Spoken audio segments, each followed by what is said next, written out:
أعوذ بالله من الشيطان الرجيم. بسم الله الرحمن الرحيم. اليوم أحل لكم الطيبات وطعام الذين أوتوا الكتاب حل لكم وطعامكم حل لهم والمحسنات من المؤمنات والمحسنات من الذين أوتوا الكتاب من قبلكم إذا آتيتموهن أجورهن محسنين غير مسافحين ولا متخذي أخدان ومن يكفر بالإيمان فقد حبط عمله وهو في الآخرة من الخاسرين. صدق الله العظيم. الیوم آج کے دن احل لکم تمہارے لیے حلال کر دیے گئے ہیں الطیبات تمام پاکیزہ چیزیں وطعام الذین اوتوا الکتاب اور کھانا ان لوگوں کا جن کو کتاب دی گئی ہے حل لکم وہ بھی تمہارے لیے حلال ہے وطعامکم حل لہم اور تمہارا کھانا ان کے لیے حلال ہے والمحسنات من المؤمنات اور مومن پاک دامن عورتیں تمہارے لیے حلال ہیں والمحسنات من الذین اوتوا الکتاب من قبلکم اور پاک دامن عورتیں ان لوگوں کی جن کو کتاب دی گئی ہے تم سے پہلے وہ عورتیں بھی تمہارے لیے حلال ہیں اذا آتیتموہن اجورہن جب کہ تم ان کو ان کا حق مہر دے دو محسنین ان سے نکاح کرنے والے ہو غیر مسافحین نہ کہ شہوت رانی کرنے والے ولا متخذی اخدان اور نہ خفیہ دوستیاں لگانے والے ومن یکفر بالایمان اور جو کوئی انکار کرے گا ایمان کا فقد حبط عمله تو اس کے تمام اعمال ضائع ہو جائیں گے وهو فی الآخرۃ من الخاسرین اور وہ آخرت میں خسارہ اٹھانے والوں میں سے ہوگا۔ سورہ مائدہ کے شروع سے ہی حلال اور حرام کے چیزوں کو بیان کیا گیا ہے، چند ایک قوانین اور اصول بیان کیے گئے ہیں کہ ایک مومن کے لیے کون کون سی چیزیں حلال ہیں کون سی حرام ہیں۔ آج بھی اسی موضوع پر یہ اس رکوع کی آخری آیت ہے، چونکہ ایک اللہ تعالیٰ نے انسان کو مخدوم کائنات بنایا ہے، تمام کائنات انسان کی خدمت کے لیے ہے، تو انسان کے لیے پھر اصول بنا دیے ہیں، کیونکہ اس کا مقام اس کا رتبہ تمام کائنات کی چیزوں سے اعلیٰ اور افضل ہے۔ اللہ تعالیٰ نے اس کائنات کی سب سے افضل مخلوق فرشتوں کو بھی اس کے سامنے سجدے میں گرا دیا تھا، انسان کے سامنے سجدے میں گرا دیا۔ اب انسان کو اتنا اعلیٰ مقام مرتبہ کیوں عطا فرمایا؟ اس کا ایک بنیادی مقصد ہے، وہ مقصد جب تک انسان کے اندر اعلیٰ اخلاق پیدا نہ ہو مقصد حاصل نہیں ہو سکتا۔ دیکھیں انسان کے ساتھ جو چیزیں رہنے والی ہیں نا دنیا کے اندر، وہ عام طور پر جانور ہوتے ہیں، یہ ہر گھروں میں یہ چیزیں انسان کے ساتھ ہی شروع سے ہی آ رہی ہیں اور ابھی بھی انسان کے ساتھ ہی رہتی ہے، بکری ہو گئی، گائے بھینس وغیرہ، مرغیاں، یہ ساری چیزیں رہ رہی ہیں۔ اور اسی طرح حلال جانوروں کے ساتھ حرام چیزیں، حرام جانور ہیں وہ بھی رہ رہے ہیں، جیسے کتے بلی وغیرہ ہو گئے، یہ بھی چیزیں انسان کے ساتھ ہی رہ رہی ہیں۔ اب انسان کو ایک مقصد دینا تھا، اتنی زیادہ آیات اور بار بار ایک چیز کو بیان کیا جا رہا ہے تو ایک مقصد دینا تھا۔ وہ مقصد کیا ہے کہ انسان کا مقصد صرف پیدا ہونا، کھانا پینا، سونا جاگنا اور آخر میں مر جانا نہیں ہے، جیسے کہ انسان کے ساتھ باقی چیزیں رہتی ہیں ان کا یہ مقصد ہے۔ وہ پیدا ہوتے ہیں جیسے جانور ہو گئے، ان کا مقصد کھانا پینا ہے، ویسے سونا جاگنا ہے، زندگی کا وقت پورا کرنا ہے اور آخر میں مر کے ختم ہو جانا ہے، اور پھر انہوں نے آخرت میں کوئی حساب نہیں دینا۔ لیکن انسان ایسا نہیں ہے، انسان کا مقصد وہ نہیں ہے۔ انسان نے ہمیشہ ہمیشہ رہنا ہے اور اس کے لیے کوئی فنا نہیں ہے، باقی ہر چیز کے لیے فنا ہے۔ تو اب اس کے اندر اعلیٰ اخلاق کیسے پیدا ہوں کہ یہ آخرت میں ایک ابدی سکون والی زندگی اس کے مقدر میں آ جائے، تو اس کے لیے یہ ضروری ہے کہ انسان کا کھانا پینا وہ اعلیٰ ہو، اچھا ہو، پاکیزہ ہو۔ اس وجہ سے ایک آیت کے اندر اللہ تعالیٰ نے فرمایا یا ایھا الرسول کلوا من الطیبات، اے رسولو، انسان میں سب سے اعلیٰ مقام وہ انبیاء اور رسولوں کا ہوتا ہے۔ انبیاء اور رسول بھی انسان ہوتے ہیں، لیکن انسان کا جو سب سے اعلیٰ مقام ہوتا ہے نا وہ نبوت ہوتی ہے اور رسالت ہوتی ہے۔ تو جہاں اللہ تعالیٰ نے انبیاء سے مخاطب ہو کے کیا فرمایا، یا ایھا الرسول، اے میرے رسول، کلوا من الطیبات، پاکیزہ چیزیں کھایا کرو۔ اب دیکھیں ہمارا ایمان اور عقیدہ ہے کہ اخلاق میں، اعمال میں، ایمان میں، ہر چیز میں، ہر اچھی عادت اور خصلت میں سب سے زیادہ کون لوگ ہوتے ہیں؟ وہ انبیاء ہوتے ہیں۔ تو انبیاء کو بھی اللہ تعالیٰ نے پاکیزہ چیزیں کھانے کا کیوں فرمایا ہے کہ پاکیزہ چیزیں کھانے سے انسان کی جو اندر صفات پیدا ہوتی ہے نا وہ بھی پاکیزہ پیدا ہوتی ہے، انسان کے اخلاق بھی اچھے ہو جاتے ہیں۔ اس وجہ سے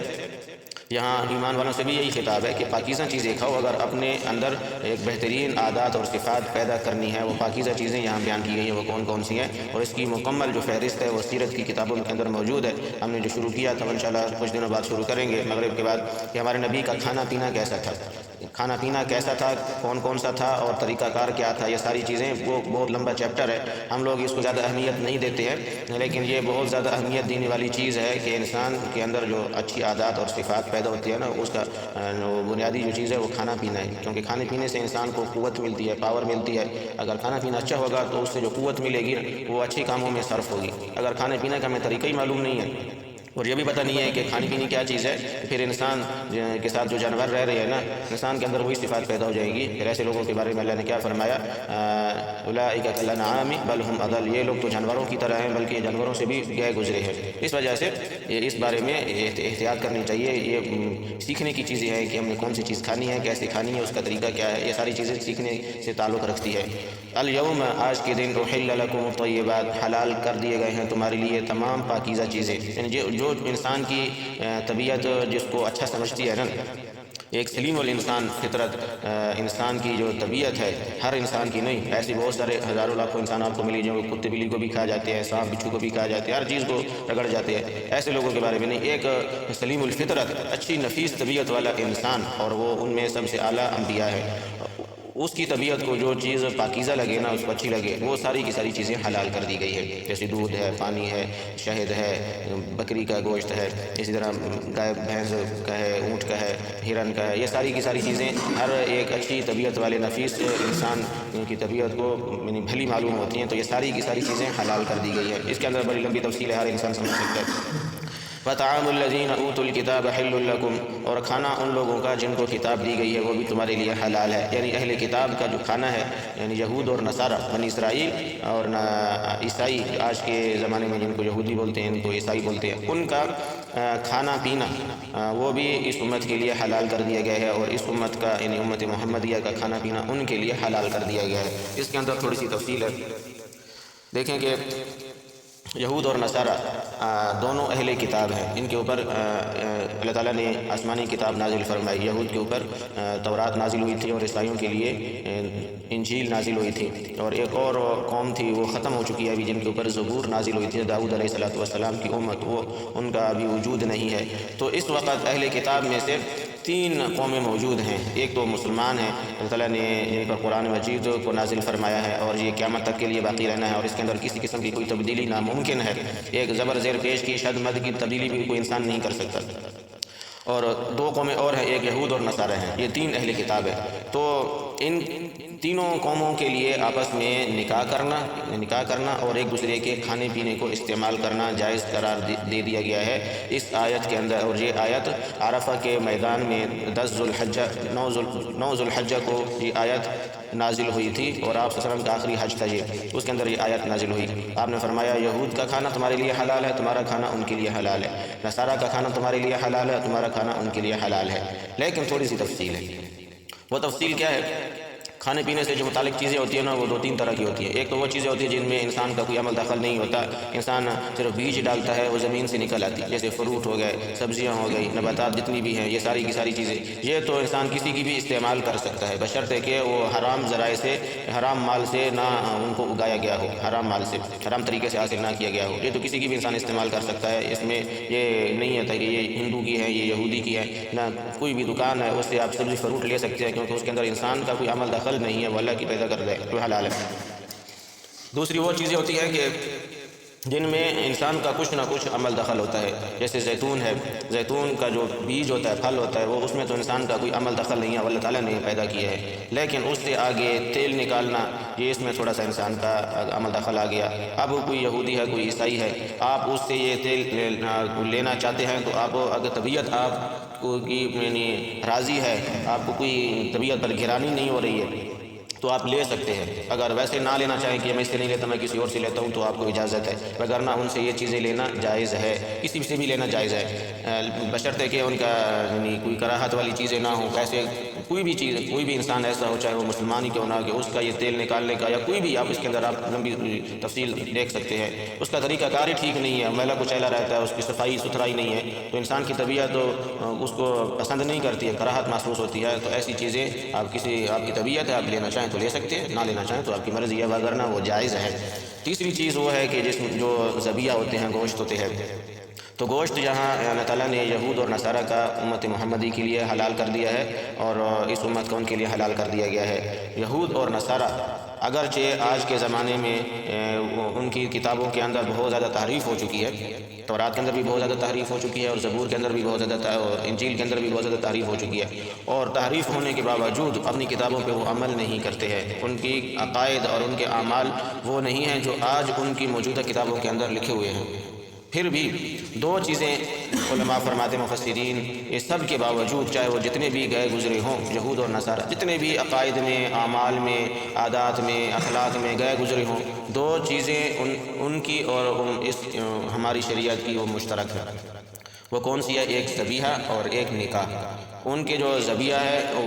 ان کا وہی طریقہ کار ہوتا ہے، وہی شرائط ہوتی ہیں ذبیحہ کے اندر جو اسلام کے اندر بتائی گئی ہیں۔ ذبح کیسے کرنا ہے، اس کا طریقہ کار کیا ہے، کون سے جانور کو ذبح کرنا ہے، سیم وہی چیز ان کے اندر موجود ہے جو چیز ہمارے اندر موجود ہے۔ دوسری نکاح ہے۔ ہمارے ہاں نکاح کا جو طریقہ کار ہے، کس سے نکاح کرنا ہے، محرم اور غیر محرم کی جو ہمارے ہاں اصول قواعد ہوتے ہیں، ان کے ہاں بھی بعین ہی یہی چیزیں موجود ہیں۔ صرف یہ دو چیزیں آپس میں ایک دوسرے کے ساتھ کر سکتے ہیں مسلمان بھی اور یہود و نصارہ بھی، لیکن ان دو چیزوں کے علاوہ کسی اور چیز میں یعنی وہ ترتیب بنانا کسی بھی چیز میں وہ ٹھیک نہیں ہے۔ اس میں بھی ایک بات ذہن میں رکھنی چاہیے کہ ان کے ساتھ اگر نکاح کرنا ہے نا، نکاح کرنا ہے یہود کے ساتھ، نصارہ کے ساتھ، تو ان کی لڑکی سے تو نکاح کر سکتے ہیں، لیکن اپنی لڑکی کو ان کے نکاح میں دینا یہ جائز نہیں ہے۔ اس کی وجہ کیا ہے؟ اس کی وجہ یہ ہے، عام طور پر جو شادی ہوتی ہے نا تو مرد عورت پر غالب ہوتے ہیں، عورت پر حکمرانی، وہ حکم کس کا چلتا ہے؟ وہ مرد کا چلتا ہے۔ تو اگر آپ ان کی عورت کو اپنے نکاح میں لے کے آئیں گے تو بہت زیادہ ممکن ہے کہ آپ اس کو اسلام کے اندر راغب کر کے وہ اسلام قبول کر لیں، بہت زیادہ ممکن ہے۔ اور ایسا عام طور پر ہوتا بھی ہے کہ عورت مرد کی تابعداری میں آ جاتی ہے، جو مرد کہتے ہیں وہی وہ کرتی ہے۔ لیکن اگر آپ نے اپنی لڑکی ان کے نکاح میں دے دی تو وہ ان کے مذہب میں ڈھل جائے گی، اس کی زیادہ چانس ہے، اپنا اسلام چھوڑ دے گی، اپنے ایمان سے ہاتھ دھو بیٹھے گی، ان کے مذاہب کے اندر چلی جائے گی۔ اس وجہ سے یہ چیز ذہن میں رکھنی چاہیے کہ نکاح جائز ہے، لیکن اپنی لڑکی ان کو دینا یہ جائز تو ہے، لیکن اس کے اندر بہت سارے فتنے کا دروازے کھلنے کے خدشے ہیں کہ وہ ایسا نہ ہو کہ نکاح تو ہو گیا لیکن وہ ان کے مذہب کو اختیار کر کے انہی کے پاس رہے گی، انہی کی عادات اطوار دیکھے گی، انہی کی عبادات دیکھے گی، پورا ماحول ان کو یہود کا ملے گا، نصارہ کا ملے گا، تو اسی ماحول میں ڈھل جائے گی۔ اس وجہ سے یہ اپنی لڑکی ان کو دینا یہ ٹھیک نہیں ہے۔ ان کی لڑکی سے آپ نکاح کر سکتے ہیں، آپ کو اجازت ہے اگر آپ کو موقع ملے تو۔ وطعامکم حل لہم والمحصنات من المؤمنات، اور جس طرح مومن عورتیں، پاک دامن عورتیں تمہارے لیے حلال ہیں، اسی طرح والمحصنات من الذین اوتوا الکتاب من قبلکم، ان لوگوں کی پاک دامن عورتیں، اور نکاح بھی پاک دامن عورتوں سے یہاں بیان کیا گیا ہے، ہر ایری گیری عورت سے نہیں کہ جو بازاری عورت ہو، چاہے وہ مسلمانوں کی عورت ہی کیوں نہ ہو، لیکن اگر وہ بازاری ہے اور غلط اس کا رویہ ہے، اس کی زندگی میں ایسی کوئی ڈسپلن نہیں ہے تو اس کے ساتھ نکاح نہ کریں۔ یا پاک دامن عورتوں سے نکاح کرنے کی ترغیب دی گئی ہے، چاہے وہ مومن عورت ہو، چاہے وہ اہل کتاب میں سے ہو، لیکن اس کے لیے بھی آگے کچھ شرائط ہے۔ اذا آتیتموہن اجورہن، پہلی شرط یہ ہے کہ تم ان کا حق مار ان کو دے دو۔ جو شرائط بیان کی گئی ہے نا نکاح کے موقع پر، ان شرائط پر عمل درآمد ہونا چاہیے۔ یہ ہمارے ہاں بھی اس میں بڑی سستی ہوتی ہے، اس وقت تو ایک جوش اور جذبے میں نکاح کی تقریب میں بہت کچھ لکھوایا جاتا ہے، ہم یہ بھی لکھ دو، یہ بھی لکھ دو، لیکن بعد میں جب دینے کی باری آتی ہے تو پھر یعنی ٹال مٹول سے کام لیا جاتا ہے۔ تو یہ چیز ٹھیک نہیں ہے، جو چیز لکھوانی ہے اس وقت سوچ سمجھ کے لکھوائیں، جذبات میں آ کے نہیں، پھر جو چیز آپ کے بس میں ہے صرف وہی چیز آپ لکھوائیں اور آپ بعد میں وہ چیز دے بھی دیں۔ اذا آتیتموہن اجورہن، جب کہ آپ ان کو ان کا اجر دے دیں، یعنی ان کا حق دے دیں۔ محسنین، دوسری شرط یہاں یہ بیان کی گئی ہے کہ آپ ان سے نکاح کرنے کی نیت رکھتے ہوں، نکاح کرنے والے ہوں، غیر مصافحین، نہ کہ آپ کا مقصد شہوت رانی ہو،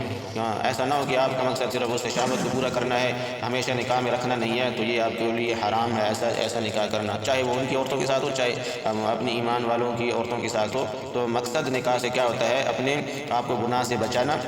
اور آگے نسل کا بڑھانا، یہ مقصد ہوتا ہے۔ اگر اس کے علاوہ صرف شہوت رانی مقصد ہے نا تو پھر آپ نے بہت غلط کام کیا ہے، اس سے آپ سے جو پوچھ ہونے والی ہے نا بہت سخت قسم کی ہونے والی ہے۔ تو غیر مصافحین، شہوت رانی مقصد نہ ہو، ولا متخذی اخدان، اور نہ کوئی چوری چھپے آشنائیاں لگانا مقصد ہو۔ ہمارے ہاں بھی یہ چیز چلتی ہے کہ ایک جگہ نسبت طے ہو جاتی ہے نا کہ آپ کی فلاں کے ساتھ شادی ہونے والی ہے اور صرف ابھی نسبت طے ہوئی ہے، نہ نکاح ہوا ہے نہ کوئی رخصتی ہوئی ہے، تو آپس میں بات چیت شروع ہو جاتی ہے۔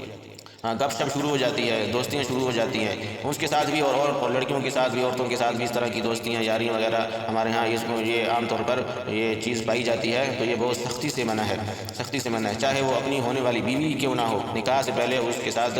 دوستی لگانا، اس کے ساتھ گپ شپ کرنا یہ بالکل حرام ہے، کوئی بات چیت نہیں، اجازت نہیں ہے۔ آپ کو پتہ ہی نہیں ہے کہ آپ جب تک نکاح نہیں ہوا ہے تو آپ ابھی تک وہ آپ کی بیوی نہیں ہے۔ ہاں، ہو سکتا ہے کہ ایسا کوئی مسئلہ آ جائے کہ آپ کا اس کے ساتھ نکاح نہ ہو، تو آپ نے جو اتنی ترتیبیں بنا رکھی ہیں، منصوبے بنا رکھے، اتنی گپ شپ لگائی، اتنے یعنی امیدیں اس کو دی ہیں، اور اس نے آپ کے ساتھ امیدیں وابستہ کی ہیں،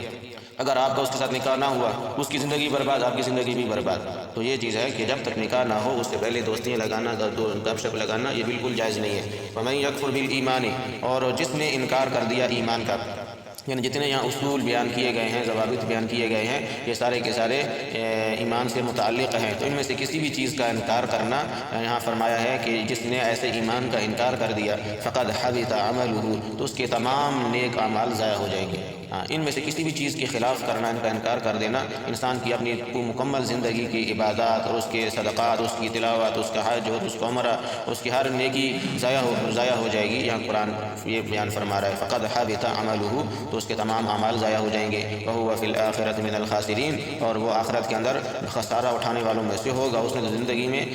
اس نے نیک اعمال بہت کیے، نمازیں بھی 5 وقت کی ہیں، قرآن کی تلاوت بھی اہتمام کے ساتھ ہے، صدقہ بھی روزانہ کرتا ہے، حج عمرہ بھی اس نے کیا ہوا ہے، نیکی کے ہر کام میں اس کا حصہ ہے، لیکن ایسا نہ ہو کہ ان میں سے کسی اصول اور ضوابط بیان کیے گئے ہیں ایمان والوں کے لیے اس کے خلاف کرے یا اس کا مذاق اڑائے، تو ایسا نہ ہو کہ اس کے تمام اعمال جب نامہ اعمال اس کو ملے تو بالکل صاف شفاف ہو، کچھ بھی لکھا ہوا نہ ہو۔ تو ایسا اس وجہ سے انسان کو اپنی زندگی نہایتی احتیاط کے ساتھ گزارنی چاہیے۔ اللہ تعالیٰ عمل کی توفیق عطا فرمائے۔